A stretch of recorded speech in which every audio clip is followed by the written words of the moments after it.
अवैध मुरुमाचा टिप्पर तहसीलमध्ये घेऊन जाण्याचे सांगणाऱ्या महसूल पथकाच्या अंगावर वाहन नेत चौघांना चिरडण्याचा प्रयत्न केल्याची घटना बुलढाणा जिल्ह्यातील खामगाव तालुक्यातील कोकता शिवारात घडली।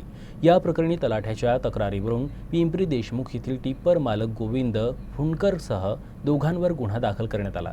खामगाव येथील तहसीलदार सुनील पाटील यांना मिळालेल्या माहितीनुसार अवैधरित्या गौण खनिज वाहतुकीवर नियंत्रण ठेवण्यासाठी भरारी पथक कारवाई करीत असताना विशाल देशमुख हा त्यांच्या ताब्यातील टिप्परमध्ये अवैधरित्या गौण खनिज घेऊन येताना दिसला।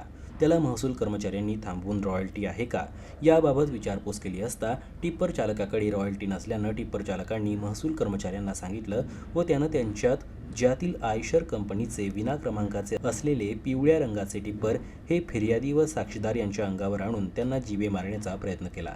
तसेच फिर्यादी यांच्यासोबत असलेल्या पथकातील कर्मचाऱ्यांना लोटपोट करून शासकीय कामात अडथळा निर्माण केला। मी ग्राम महसूल अधिकारी व माझे सहकारी ग्राम महसूल अधिकारी असे आम्ही चौघजण पथकामध्ये अवैध गौण खनिज रोखण्यासाठी मागता कोकता शिवारामध्ये गेलो होतो। तेथे गट नंबर 78 मध्ये एक वाहन हे आम्हाला अवैधपणे मुरुम वाहतूक करून तिथे मुरुम टाकत असल्याचे दिसून आले। त्यामुळे आम्ही त्याला तिथे अडवण्यासाठी गेलो। त्याच्याकडे वाहतूक पास विचारले, त्याच्याकडे पास नव्हती, त्याने पास नाही असे सांगितले।